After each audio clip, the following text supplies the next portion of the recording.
Bonjour à tous, aujourd'hui une nouvelle vidéo sur ma chaîne YouTube et je me suis dit que ça pouvait être sympa de vous partager 10 conseils simples des habitudes à mettre en place pour être en bonne santé. Vous allez voir, c'est pas des choses qui coûtent cher, c'est même gratuit pour la plupart et c'est des choses plutôt simples à mettre en place, mais comme pour tout, c'est le premier pas qui coûte. Mais une fois qu'on a goûté aux bénéfices que ça peut provoquer chez nous, souvent c'est beaucoup plus facile après. Comme d'habitude, avant de commencer cette vidéo, je me présente. Je m'appelle Fleur Waite, je suis naturopathe, diplômée en psychologie et en naturopathie. Et je vais vous présenter dans cette vidéo 10 conseils de naturopathe pour être en bonne santé.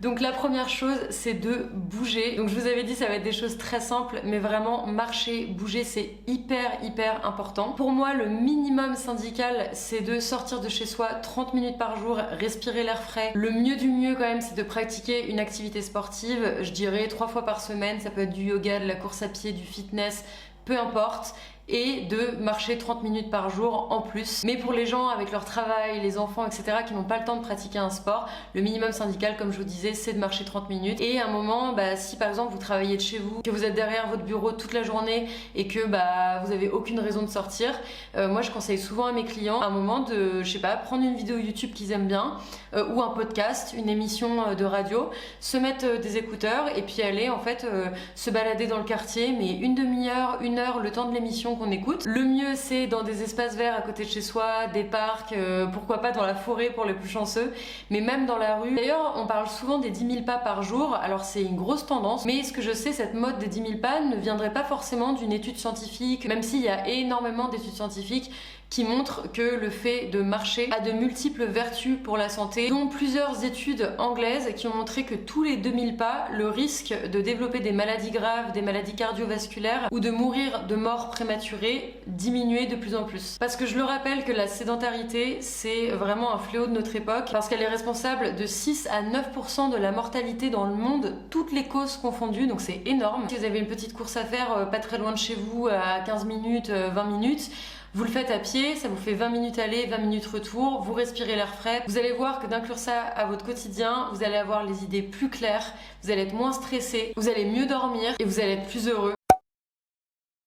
Deuxième chose, manger suffisamment de protéines. Il y a beaucoup de gens qui ne mangent pas assez de protéines. Moi la première, il y a quelques années, avant que je me renseigne sur toutes les bases de la nutrition et sur toutes ces choses-là et que je fasse mes études de naturopathie, je ne mangeais pas du tout assez de protéines. Mais on oublie trop souvent que les protéines, c'est quand même celles qui vont constituer notre masse musculaire et contribuer à la maintenir. Donc elles vont participer au fait qu'on va avoir une bonne forme physique, mais aussi à ce qu'on maintienne notre poids de forme. Parce que je rappelle que les protéines brûlent beaucoup plus de calories au repos que les glucides ou les lipides. Également, les protéines rassasient beaucoup plus aussi, donc ça peut vraiment être un allié si on a une volonté de perte de poids. En général, on conseille 1 gramme de protéines par kilo de poids de corps, mais pour les personnes qui ont quand même une bonne activité physique, on peut quand même monter à 2 grammes par kilo de poids de corps. Et du coup, les protéines, pour être un petit peu plus précises, en fait, ce sont des chaînes d'acides aminés, et les acides aminés sont au nombre de 20, et donc ces chaînes vont constituer les fondements de notre organisme. Parmi ces 20 acides aminés, on va avoir 8 acides aminés qui sont dits essentiels, c'est-à-dire qu'ils doivent être impérativement amenés par l'alimentation, et 12 acides aminés dits non essentiels, parce qu'en fait c'est notre organisme qui va les fabriquer à partir des 8 essentiels de l'alimentation. Donc parmi les 8 acides aminés essentiels, on va avoir par exemple le tryptophane, qui est hyper important parce que c'est le précurseur de la sérotonine, l'hormone du bien-être, de la stabilité, du bonheur. Après je vais pas m'étendre sur le sujet parce que je vous ferai vraiment une vidéo sur les protéines beaucoup plus développée, mais c'était juste pour vous donner quelques fonctions des protéines. Mais attention, quand je parle de manger suffisamment de protéines, je ne dis pas de manger de la viande à tout va, pas du tout. Je dis pas non plus d'arrêter, mais pour moi il faut varier les protéines au maximum, c'est-à-dire manger autant de la viande rouge, de la viande blanche, du poisson qu'on oublie trop souvent, et des protéines végétales qu'on oublie encore plus. Il y a le tofu, le tempeh, les lentilles corail, il y a plein de types de lentilles différentes. Les pois chiches, le mot d'ordre ça va être vraiment curiosité et variété. Même si vous n'avez pas trop l'habitude de manger des pois chiches par exemple, essayez de faire du houmous, je connais presque personne qui n'aime pas le houmous. Ou même essayez de faire vos recettes favorites avec de la viande, par exemple même le couscous ou alors le curry, mais végétarien avec des pois chiches. Et vous allez voir, c'est excellent. Alors je vous avais déjà fait une vidéo sur l'alimentation anti-inflammatoire, mais le poisson, en particulier le poisson gras, donc type sardine, maquereau pour les petits poissons gras, ou thon, espadon ou saumon pour les gros poissons gras, sont les premières sources animales d'oméga 3 qui sont des acides gras polyinsaturés et qui sont les acides gras par excellence qui ont des vertus anti-inflammatoires. Ça va aussi protéger toute la fonction cardiovasculaire. Ça peut aussi avoir un impact sur la dépression, les troubles de l'humeur. Ça a énormément de vertus pour l'organisme et ils sont essentiels. Donc comme je vous ai dit, pour en trouver, vous allez vous tourner vers les poissons gras et il s'agit de le consommer, je dirais, 3 fois par semaine, une fois du poisson gras et les 2 autres fois des petits poissons gras.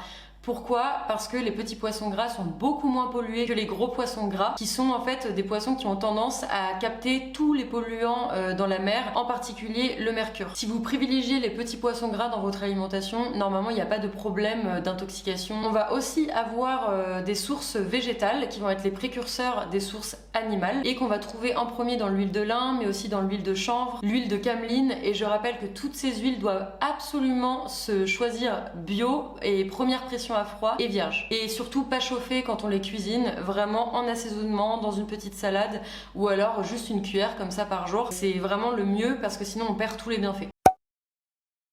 Alors dans notre culture, on a tendance vraiment à se tourner vers des petits déjeuners sucrés, mais vraiment les petits déjeuners salés avec des bonnes graisses et avec des protéines sont vraiment les meilleurs petits déjeuners pour avoir de l'énergie. Malheureusement, si vous mangez sucré le matin, vous allez avoir un gros pic de glycémie et environ 1h30, 2 heures après, avoir un gros coup de fatigue et avoir beaucoup plus faim vers la fin de matinée. Il faut oublier les petits déjeuners qui vont être très glucidiques parce que comme j'ai dit, voilà, il va y avoir une hyperglycémie suivie d'une hypoglycémie qui entraîne fatigue et fringale. Donc ce qui est le mieux, ça va être d'avoir d'une part des protéines parce que ce sont des aliments qui ont des index glycémiques bas.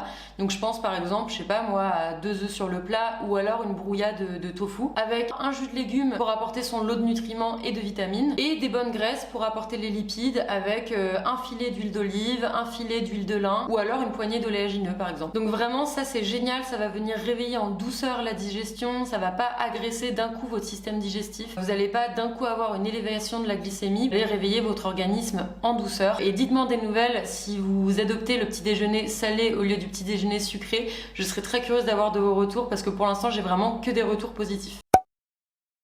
Ça va être un basique ce que je vais vous dire, mais c'est vraiment quelque chose, il faut y penser à chaque fois, à chaque repas. C'est toujours avoir une portion de fruits ou de légumes dans votre repas. Alors par contre, attention pour le fruit. Le fruit en fait va se digérer beaucoup plus rapidement que votre repas. Donc il se mange absolument avant de manger le repas, 15 à 30 minutes avant le repas. Parce que si on fait le contraire, qu'on mange d'abord les choses les plus lentes à digérer et ensuite le fruit, qu'est-ce qui va se passer? Le fruit va se retrouver tout en haut dans l'estomac et dans les intestins. Le temps que tout se digère en bas, ça va fermenter, donc ça va provoquer des ballonnements, de l'inflammation, des renvois, etc. C'est aussi fondamental de manger des fruits et légumes parce que ça va apporter son lot d'antioxydants avec les pigments naturels qui sont présents dans certains fruits et légumes. Je pense par exemple à l'anthocyane qui est l'antioxydant qui donne la couleur de la myrtille, le caroténoïde qui donne le orange de la carotte, et ces antioxydants ils vont servir à lutter contre le stress oxydatif dont j'ai parlé dans plusieurs vidéos, donc à réduire l'inflammation. Ça va aussi donner de l'énergie, des nutriments, des vitamines, soutenir le transit parce qu'ils contiennent beaucoup de fibres, en particulier les légumes verts, et ça va aussi en même temps d'une pierre deux coups soutenir notre microbiote intestinal.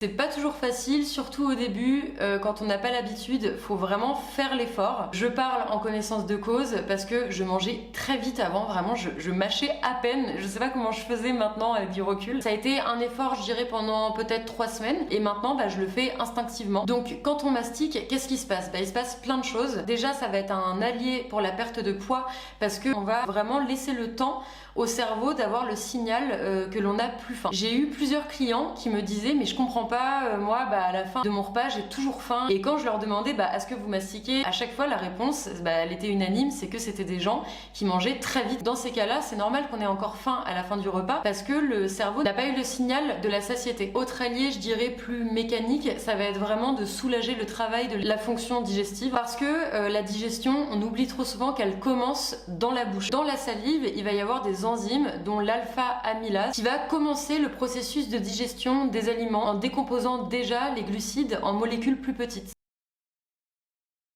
Je vous parle de la cohérence cardiaque, qui est le fait pendant 5 minutes de respirer sur 6 temps et d'expirer sur 6 temps. Ça va clairement abaisser le niveau de stress. Il s'agit de prendre 2 moments dans la journée au minimum, je dirais le matin en se levant et le soir en se couchant, et dans le meilleur des cas rajouter un moment au niveau du début d'après-midi où pendant 5 minutes vous allez faire de la cohérence cardiaque, donc inspirer sur 6 temps, expirer sur 6 temps et ainsi de suite. Ça va agir bénéfiquement sur votre humeur, sur votre sentiment de gratitude, sur la capacité à se connecter à soi-même, mais aussi à l'instant présent, à une plus grande sensation de bonheur, une plus grande sensation de stabilité, de sérénité aussi, parce que cette pratique elle va favoriser la sécrétion d'ocytocine. Vous avez sûrement déjà entendu parler d'elle. L'ocytocine, elle va être vraiment l'hormone qui va permettre l'amour, l'attachement à l'autre. La cohérence cardiaque, ça va aussi favoriser un certain type d'ondes cérébrales, des ondes alpha qui manifestent le calme et la concentration. Geste gratuit et simple qui va réveiller en douceur la fonction digestive, qui va aussi réhydrater le corps en douceur après la phase de jeûne durant la nuit, et surtout qui va aussi participer à l'élimination des fameuses toxines que l'on a fabriquées tout au long de la nuit. C'est pendant le sommeil qu'il va y avoir la génération des glandes surrénales. Et les glandes surrénales, c'est un ensemble de glandes qui va libérer beaucoup d'hormones comme le cortisol, l'hormone du stress, la dopamine, mais aussi l'hormone qui permet la satiété. Donc c'est pour ça que quand on n'a pas beaucoup dormi, qu'on est assez fatigué, on a beaucoup plus faim. Donc voilà, ces hormones, elles vont servir à réguler notre sensation de faim, notre motivation, notre niveau de stress et tellement d'autres choses essentielles. Donc si on dort mal, les glandes surrénales vont commencer à être en surmenage. Ça va apporter de la fatigue de plus en plus forte, l'organisme va s'épuiser et tout va débloquer. Bien évidemment, le sommeil a plein d'autres fonctions, je pense notamment aux fonctions de détoxification. La base d'un sommeil réussi, c'est évidemment d'arrêter les écrans minimum 1 heure avant de dormir et en profiter pour se construire un rituel de coucher sain. Ça peut être se faire un petit massage des pieds aux huiles essentielles, je pense par exemple à une huile végétale mélangée à de l'huile essentielle de petits grains bigarades, mettre une lumière tamisée, faire une petite séance de cohérence cardiaque, lire un livre, enfin voilà, il y a plein de choses comme ça sans écran pour tomber dans les bras de Morphée et passer une très très belle nuit. Bizarrement, c'est peut-être la chose qui va être la plus difficile pour beaucoup de gens. Les gens ont du mal à prendre soin d'eux. Mais n'oubliez jamais que c'est vous, que c'est votre corps avec qui vous allez vivre toute votre vie. Vous êtes votre meilleur ami en fait. Donc c'est vraiment impératif de prendre soin de soi, autant physiquement en donnant des bonnes choses à l'organisme, en le bougeant, mais aussi psychologiquement, mentalement, en réduisant ses niveaux de stress, en faisant des choses qui nous font plaisir, en n'étant pas trop dur quand même avec soi-même, en étant bienveillant, passer des moments avec des gens qu'on aime, mais aussi exprimer ses besoins. Donc voilà, c'est vraiment important de se reconnecter à soi dans une société où malheureusement tout est fait pour nous couper de nous-mêmes. Et voilà, j'espère que cette vidéo vous a plu et que ça vous aura peut-être fait réfléchir, ces 10 conseils de naturopathe pour avoir une bonne santé. Peut-être que vous vous serez dit ouais, c'est vrai que c'est facile à intégrer au quotidien, c'est vrai que je le fais pas, mais c'est vrai que je pourrais le faire. Il est jamais trop tard pour changer des habitudes. Et puis ce qui est important, c'est pas d'être parfait, d'avoir une hygiène de vie infaillible, c'est surtout important d'être conscient de ce qui est bon pour nous, des piliers naturels de la santé, de ce dont a besoin notre corps, notre mental. N'hésitez pas à aimer, à commenter, à partager cette vidéo, à vous abonner également. En attendant la vidéo de la semaine prochaine, prenez soin de vous et passez une très très belle journée. Au revoir.